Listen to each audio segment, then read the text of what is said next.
The sound came first, a crack so deep and resonant it felt like the mountain itself was splitting open. I watched through the floor-to-ceiling windows as the massive oak tree, older than my grandfather's grandfather, surrendered to the weight of ice that had been accumulating for hours. It fell in slow motion. A titan brought low, and when it struck the power lines, the world went silent in a way that made my chest tighten. Then darkness, complete and absolute. Richard? Alice Robbins' voice cut through the void, and for the first time in the 3 years I'd worked for her, I heard something I never thought I'd detect. Fear. I was alone in a mountain estate with my CO, the woman who signed my paychecks, the woman who held my daughter's future in her perfectly manicured hands. And outside, the blizzard that the Weather Service was already calling the storm of the century was just getting started. The temperature in the house was already dropping. I could feel it, the way a sailor feels a shift in the wind before a storm. We had maybe 3 hours before this architectural masterpiece became a tomb of glass and timber. Before we continue, please tell us where in the world you're watching from. We love seeing how far our stories travel, and it reminds us that hope and second chances are universal languages. Let me take you back 6 hours, before the world ended, before everything changed. The morning had started like any other Thursday in my carefully constructed life of controlled chaos. Emma, my 8-year-old daughter, had spilled orange juice on her school uniform, and I burned the toast while trying to French braid her hair, a skill I'd learned from YouTube videos at 2 in the morning. After she cried because all the other girls had braids and Daddy, don't you know how? I knew how to design buildings that could withstand earthquakes. I knew how to calculate load-bearing tolerances and wind resistance. But a French braid? That had taken me 6 months to master. You're going to that fancy retreat thing, right? Emma had asked, her gap-toothed smile making my heart ache. She was getting so big, too big. Where had my baby gone? Just overnight, sweetheart, Mrs. Patterson will pick you up from school, and I'll be back tomorrow afternoon. I'd kiss the top of her head, breathing in the strawberry scent of her shampoo. Be good for her, okay? Daddy, you always come back. She'd said it so matter-of-factly, like it was a law of physics. I always came back, because I had to, because she was everything. The office had been its usual symphony of controlled urgency when I'd arrived. Robin's architecture wasn't just a firm, it was an empire. Alice Robbins had built it from nothing, clawing her way up through an industry that still thought women belonged in interior design, not structural engineering. She was ruthless, brilliant, and so controlled that we called her the Ice Queen behind her back, though never loud enough for her to hear. I've been working on the Henderson Project, a mixed-use development that would reshape the Seattle skyline. It was the kind of project that could make a career, or destroy one if you got it wrong. Richard. Her voice had cut through my concentration like a scalpel. Conference room. 5 minutes. That was Alice. No pleasantries. No warm-up. Just efficiency wrapped in a designer suit that probably cost more than my mortgage payment. The corporate retreat had been mandatory for senior staff. Team building, she called it. A chance to realign our vision at her private estate in the Cascade Mountains. I wanted to decline. Emma had a school play coming up, and I needed to help her practice her lines. But you didn't say no to Alice Robbins. Not if you wanted to keep your job. Not if you had a daughter, depending on you. The drive up had been tense. The weather reports had been warning about the storm, but Alice had insisted we were fine. "I've weathered worse," she'd said, and I believed her. This was a woman who'd once negotiated a $50 million contract while recovering from food poisoning. A little snow wasn't going to stop her. But then the storm had intensified faster than anyone predicted. The other staff members had turned back at the base of the mountain, their cars unable to handle the increasingly treacherous roads. Only Alice's Range Rover, with me as her passenger, had made it to this state. "We'll wait it out," she'd said, her jaw set in that way that meant the discussion was over. "The house has a generator, plenty of food, and the storm will pass by morning." She'd been wrong about that last part. The estate was everything you'd expect from someone who'd made her fortune designing buildings for billionaires. Glass and timber, sleek lines, heated floors, a wine cellar that probably cost more than my house. It was beautiful in the way that mountains are beautiful, cold, imposing, untouchable, like Alice herself. We'd made small talk over coffee in her kitchen, the kind of awkward conversation that happens when your boss becomes your temporary roommate. I'd watched her move through the space, noting how she seemed different here. Smaller, somehow, less like the titan who commanded boardrooms and more like a woman who'd built herself a fortress and forgotten how to leave it. That's when the oak tree fell. The generator should kick in. Alice's voice was steady, but I could hear the thread of uncertainty woven through it. We waited. 30 seconds. A minute. 2. Nothing. I pulled out my phone. No signal. Of course there wasn't. We were at the top of a mountain in the middle of what was rapidly becoming a historic weather event. The generator's probably frozen. I said, my architect's mind already running to the systems of the house. Or the fuel line is blocked. Either way, without power, we got no heat, no lights, and no way to call for help. Alice moved to the window, her silhouette sharp against the white chaos outside. "How long do we have?" I did the math. Modern construction, good insulation, but a house this size bleeds heat fast. 3 hours before it gets uncomfortable. 6 before it gets dangerous. The temperature outside is already minus 20 Celsius and dropping. She turned to face me, and in the dim twilight filtering through the storm, I saw something I'd never seen before: vulnerability. What do we do? This was new territory. Alice Robbins didn't ask for help. She gave orders. But right now, in this moment, the CEO had vanished, and all that remained was a woman who just realized her money and power meant nothing to a storm. "We survive," I said simply. "The fireplace, does it work?" "Yes, but I don't know if there's much wood." We found 4 logs. For logs to last us through a night where the temperature would plunge well below freezing. I built the fire with the care of a man performing surgery, arranging the wood to burn as slowly as possible.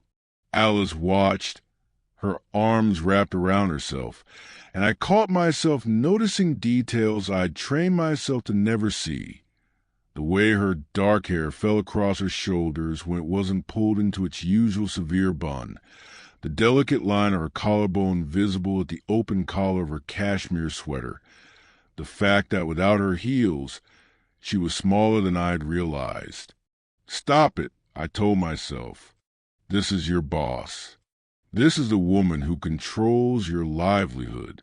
But my body wasn't listening to my brain, because there was something primal about fire and survival, something that stripped away the corporate hierarchy and left just a man and a woman fighting against the cold. "Tell me about your daughter," Alice said suddenly. I blinked, caught off guard. "Emma?" You talk about her sometimes. In meetings, just little mentions. She settled onto the floor near the fire, and I joined her, close enough to share the heat, but far enough to maintain propriety. You said she has a school play coming up. Peter Pan, I said, and despite everything, I smiled. She's playing Wendy. She's been practicing her lines for weeks, asking me to be Peter. I'm terrible at it, but she doesn't seem to mind. You're a good father. The words hung between us, heavy with meaning I couldn't quite parse. I try, I said. Her mother, she left when Emma was 2, decided motherhood wasn't for her. So it's just been us. Me and Emma against the world.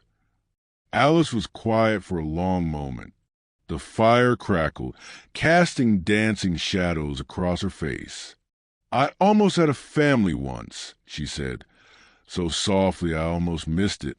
I was engaged 20 years ago. He wanted children, a house in the suburbs, Sunday dinners with his parents. What happened? I chose this instead. She gestured vaguely at the house, but I understood she meant everything.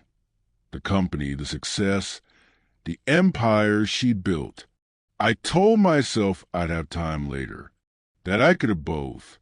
But time is the one thing you can't design or blueprint or force into submission. The temperature was dropping. I could see our breath now, small clouds of condensation in the firelight. We need to conserve the wood, I said, and we need to think about body heat. Her eyes met mine, and I saw understanding dawn there. You mean? I mean that when this fire dies, the temperature in here is going to plummet. The human body generates heat. 2 bodies generate more. Basic thermodynamics. You're suggesting we share body heat. I'm suggesting we survive the night, so I can get back to my daughter, and you can get back to your empire. Alice Robbins, the Ice Queen, the woman who'd once made a board member cry during presentation, nodded slowly. Okay, she said. Okay. The fire died 2 hours later. I'd stretched those 4 logs as far as physics would allow, but eventually, even the embers faded to ash. The cold that rushed in to fill the void was aggressive, a living thing that seemed determined to extract every degree of warmth from a house. Upstairs, I said, the master bedroom will be smaller, easier to keep warm. We need to gather every blanket, every piece of fabric we can find. We moved through the house like soldiers on a mission, stripping beds, pulling throws from couches, grabbing towels from bathrooms. Alice's teeth were chattering now, her breath coming in visible puffs. My fingers felt clumsy, the early stages of cold affecting my fine motor control. The master suite was on the 2nd floor, a massive space dominated by a king-size bed with a view of the mountains.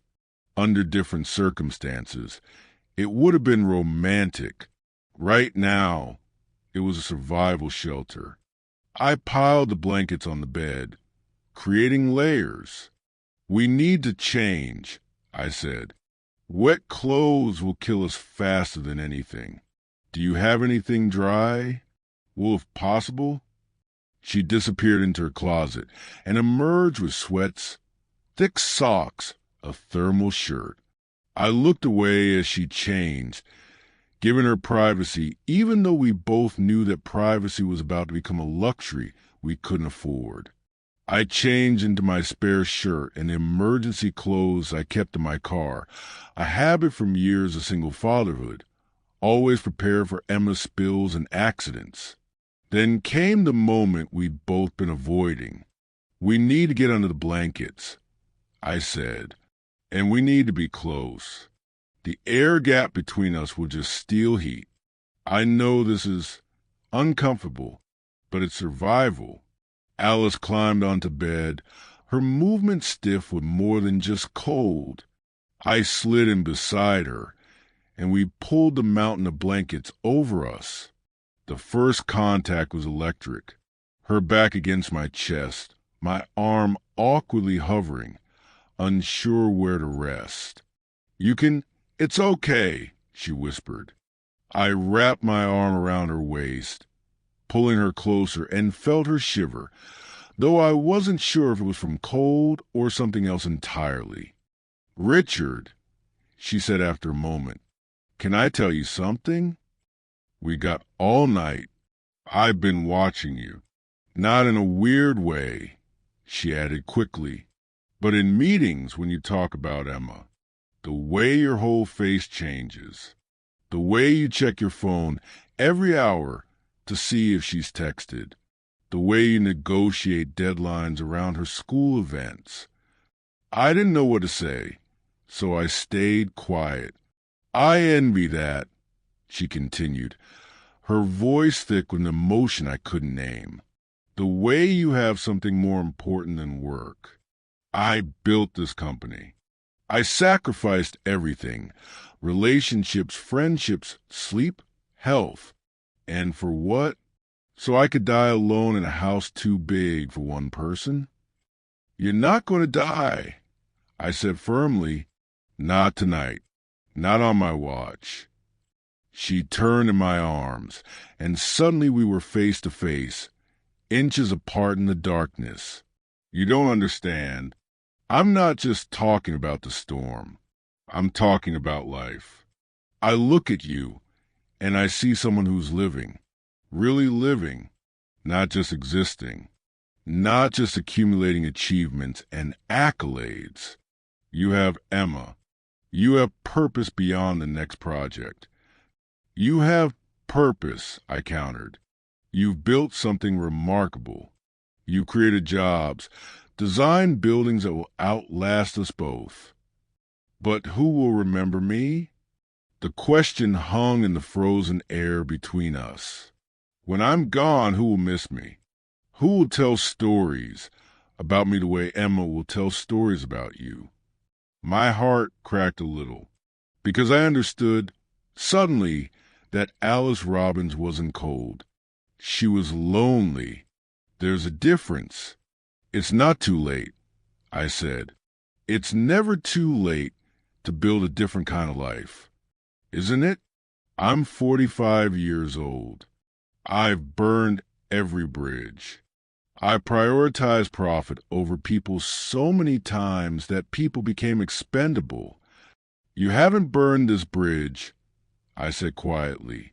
Her eyes searched mine, and in them I saw a question forming. A dangerous question. An impossible question. The storm raged outside, and inside, something else was building. Something that had nothing to do with survival, and everything to do with the way two lonely people can find each other in the strangest circumstances. If you are listening right now, help me prove something wrong. My mother said I would not even reach 1,000 subscribers, but I believe stories like this deserve to be heard.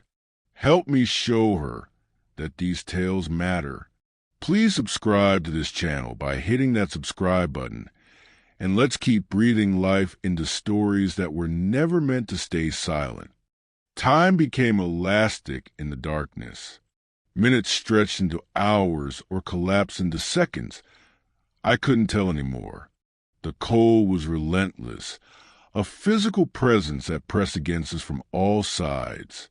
Our shared body heat created a small pocket of warmth beneath the blankets, but beyond that cocoon, the world was hostile and unforgiving. Alice's breathing had steadied, syncing with mine in a rhythm that felt ancient and instinctual. I could feel her heartbeat against my chest, quick and strong. "Tell me about the worst day," she whispered. "What?" "The worst day of being a single parent. Tell me." I thought back, sifting through 8 years of challenges. Emma was 5. She got sick, really sick. Fever of 104. I rushed her to the ER at 2 in the morning. They admitted her, ran tests. Turns out it was just a bad flu. But for 6 hours, I sat in that hospital room watching her sleep, and I thought, what if I lose her? What if I'm not enough? What if one day she wakes up and realizes her dad is just some guy who knows how to draw buildings but doesn't know how to be both a mother and a father? Alice's hand found mine beneath the blankets. And what happened? She woke up, looked at me with those big brown eyes, and said, "Daddy, did you stay the whole time?" When I said yes, she smiled and said, "I knew you would. You always do." She's lucky to have you. I'm lucky to have her, I corrected. She's the reason I get up every morning. The reason I work so hard. Every blueprint I draft, every building I design, it's all for her. So she can have a life better than mine. So she can go to college without drowning in debt. So she can chase her dreams without the weight of financial fear crushing her. Alice was quiet for a long moment. When she spoke again, her voice was raw. I had a niece once, my sister's daughter. I was supposed to be her godmother, but I missed her christening because of a client meeting in Dubai. I missed her birthday parties, her school plays, her graduation. And then one day my sister called and said, "Don't bother coming around anymore. You've made your choice." Alice, she was right. I did make my choice. I chose conference calls over family dinners. I chose mergers over memories. And now my niece is 23 and she doesn't know me. I'm just the rich aunt who sends checks on holidays. I pulled her closer, feeling the way her body trembled with more than cold. "You can change that. Call your sister. Tell her what you told me." "What if it's too late? What if it's not?" She turned again, her face inches from mine, and in the near total darkness, I could just make out the gleam of tears on her cheeks. "Richard, if we don't make it through this night, we will. But if we don't," she insisted, "I don't want the last thing I remember to be a board meeting. I don't want the last face I see to be a stock ticker. I want to feel alive. Just once. Before the cold takes us. Alice, we're going to survive. Kiss me." The words hung between us like a grenade with the pin pulled. "I can't," I said, even as every cell in my body screamed otherwise. "You're my boss. It's impossible. If anyone found out, I'd lose my job. I'd lose everything I built for Emma. No one will know," she whispered. "The storm has taken everything else. Let it take the rules too."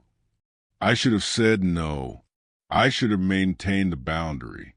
But here's the truth about survival situations. They strip away everything artificial.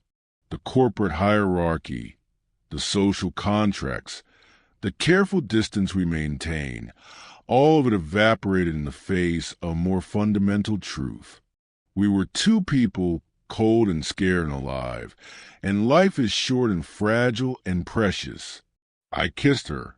It wasn't gentle. It was desperate and hungry and filled with all the loneliness we'd both been carrying. Her hands tangled in my hair. My arms pulled her impossibly closer, and for a moment the cold didn't matter. Nothing mattered except this. The taste of her lips, the sound of her breath, the way our bodies fit together like they'd been designed for this exact configuration. When we finally broke apart, both breathing hard, she whispered against my mouth, "I see you, Richard Johnson. Maybe for the first time, I really see you." I see you too, I said. Not the seal. Not the Ice Queen. Just Alice. And she's not cold at all. What happened next happened slowly, a gradual escalation born of need and warmth and a human drive to affirm life in the face of death. We didn't speak much. We didn't need to. Our bodies communicated in a language older than words, and in that frozen fortress, we generated our own heat. I won't give you the explicit details. That's not what the story is about. But I will tell you this. For a few hours, the storm outside ceased to matter. For a few hours, we weren't a CEO and her employee. We were just two souls seeking connection in the darkness. And when it was over, when we lay tangled together beneath the mountain of blankets, Alice whispered, "Thank you." For what? For reminding me what it feels like to be human. Dawn came slowly, the way it does after the longest night of your life. The light was gray and weak, filtered through layers of snow on the windows. I woke to the sound of helicopter blades cutting through the air. Alice stirred against me, and for a moment, one perfect, impossible moment, we were just two people waking up together. Then reality crashed back like the cold we'd been fighting. "The rescue teams," she said, sitting up. The CEO's mask was already sliding back into place, armor being donned before battle. We dressed quickly, separately, not speaking about what had happened in the darkness. What was there to say?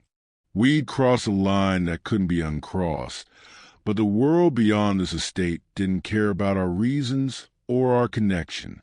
The helicopter crew found us alive and well, if exhausted. They seemed surprised by how healthy we looked, given the circumstances. They couldn't know about our survival strategy. They couldn't know about the way Alice's hand had trembled when she touched my face, or the way I'd memorized the sound of her breathing. The flight back to Seattle was professional.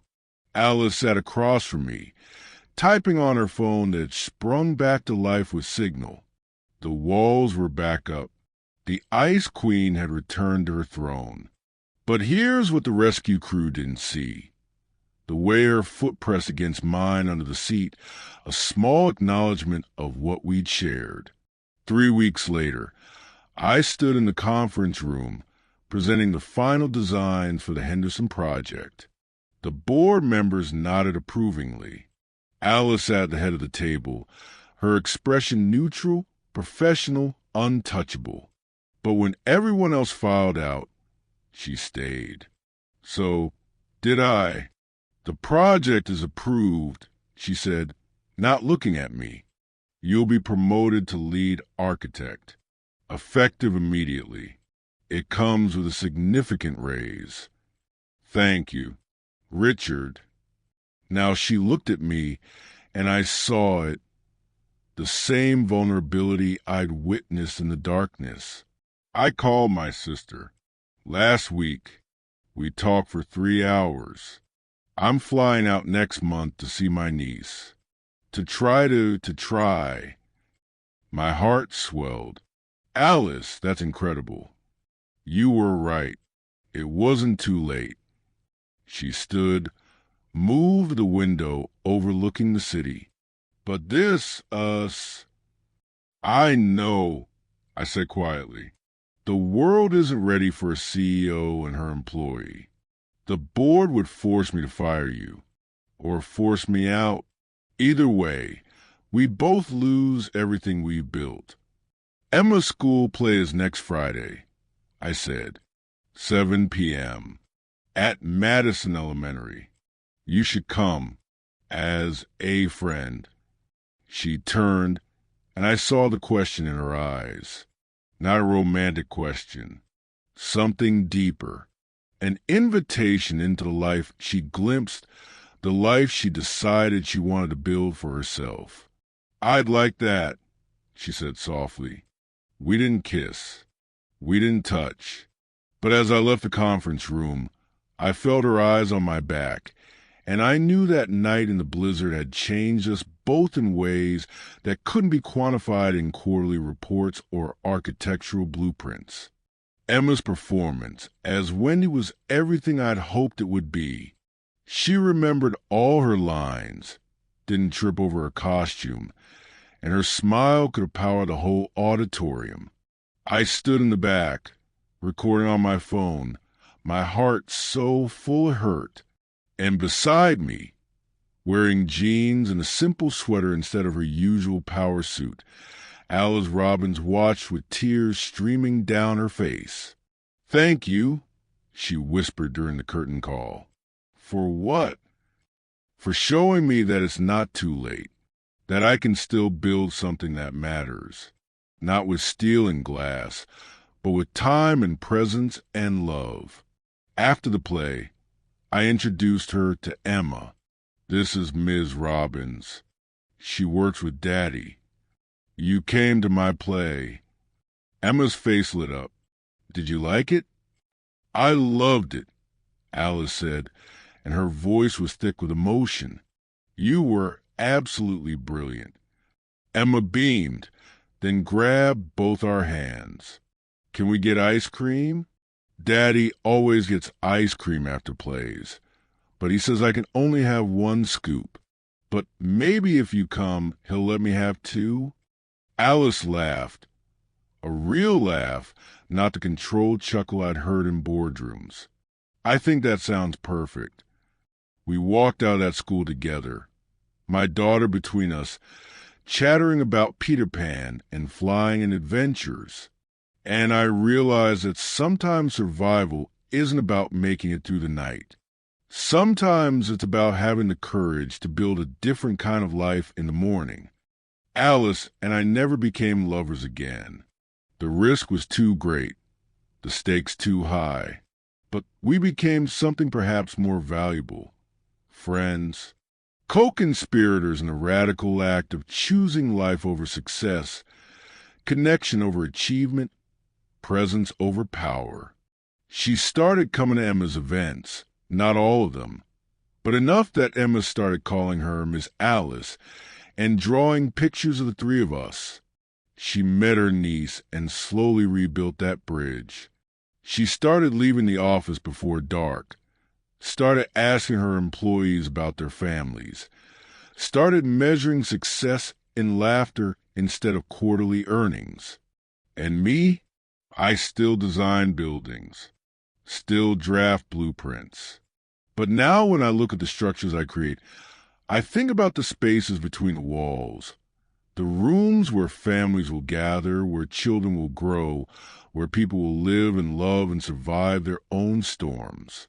That night in the blizzard taught me that survival isn't just about body heat and blankets. It's about the courage to be vulnerable, to be seen, to let another person into the cold, dark places of your heart and trust that together you can generate enough warmth to make it through until morning. Alice and I survived the storm. But more importantly, we survived ourselves, the versions of us that were too scared to live, too controlled to connect, too cold to feel. And if you're out there right now, trapped in your own blizzard, whether it's loneliness or fear or the weight of responsibility, I want you to know you don't have to generate all the heat yourself. Sometimes survival is a team effort.